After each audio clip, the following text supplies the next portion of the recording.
I grew up in East Tennessee on a farm in Cedar Creek. I learned at a young age that you reap what you sow.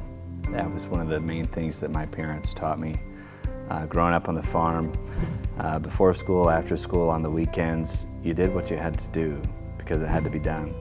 And I've taken that approach on life from the farm and from my parents, watching them work so hard to provide for us. It took us all. Working with my family and cousins together on each of our farms, which were there on what used to be my grandfather and great-grandfather's property. It took us all to work together, help each other. That was my first lesson in teamwork. We grew up with lots of love in the house, lots of laughter, tons of laughter. We worked hard, but we played hard. Same theme that I use today in my life. Both of them very loving, very caring people. My mom, she's the one who taught me my work ethic, and my dad was just a touch more laid back. So I like to feel that I'm a combination of both. My father loved to dance. I love to dance.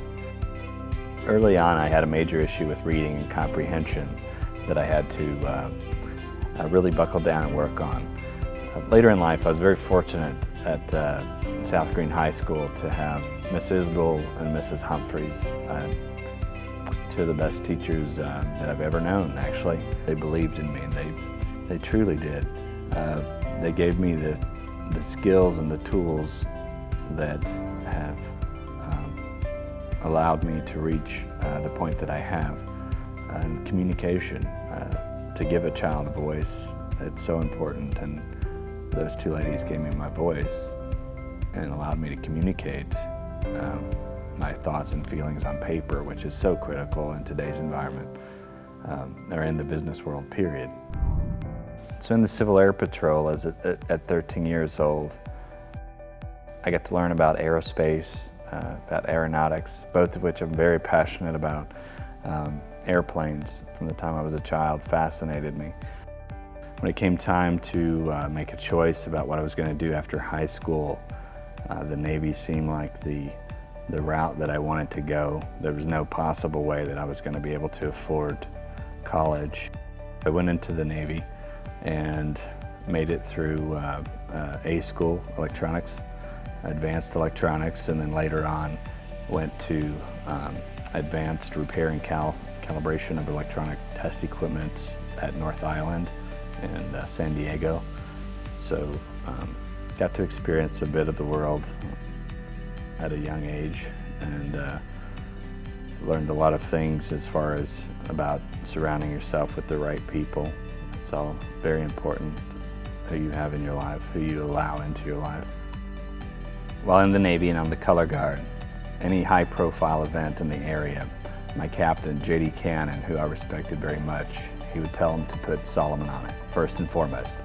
So I got to enjoy a lot of high-profile events during my career, whether it was President Bush Sr., meeting him, Randy Travis, opening day at the ballpark, the Rangers, 42,000 people live, stepping out, presenting the colors on second base, Van Cliburn playing the piano on first.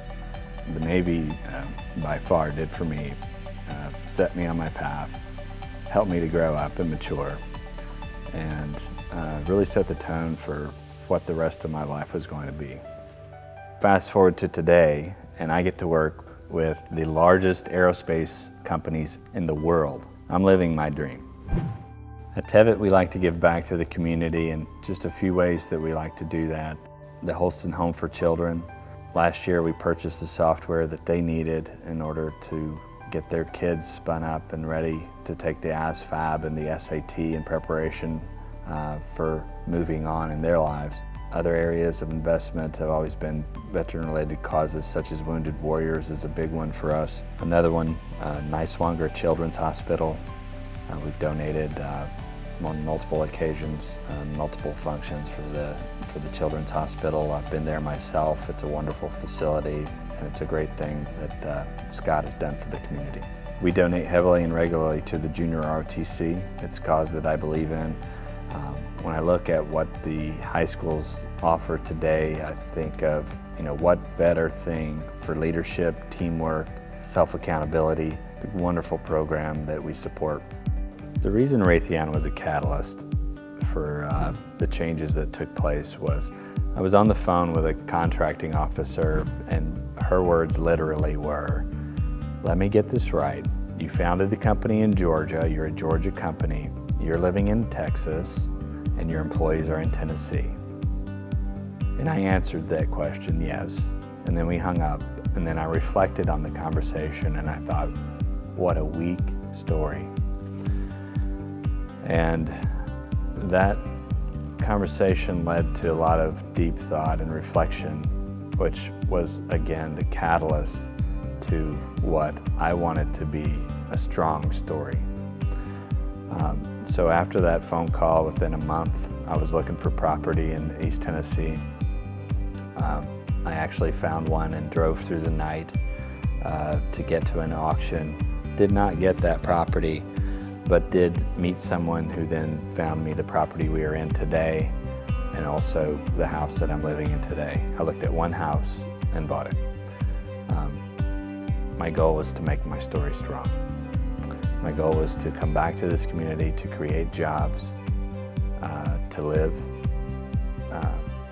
and to enjoy the community and the people that are here. So in reality, Raytheon was the catalyst that took us to the next level. And that took time and years in reaping what you sow, not going for the instant gratification, building the relationships that will carry us into the future, that have carried us into the future, and that brought us to where we are today in this theater. When you think of Greenville, when you see Greenville, pictures of Greenville, the Capitol Theater is in the background, and it's really at the center of what I hope will be the revival of our town. So I look at the Capitol as being a beacon of light, and that if the Capitol can make it, then the rest of the town can make it. My vision for the Capitol is a multi-use venue for the entire community. Plays, movies, local artists, regional artists. I really just want to see the Capitol alive, and I want to see people in the seats enjoying the Capitol as I do. It's a wonderful space. It's magical.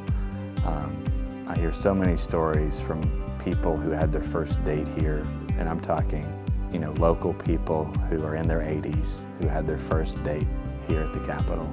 How cool is that? Really just want the space to be enjoyed. Thank you, Raytheon, for the nomination for SBA Subcontractor of the Year. Thank you for the partnership that we at Tevitt hold so very dearly. Thank you for being the catalyst that caused Tevitt to be headquartered in East Tennessee. And thank you most of all for being part of our story.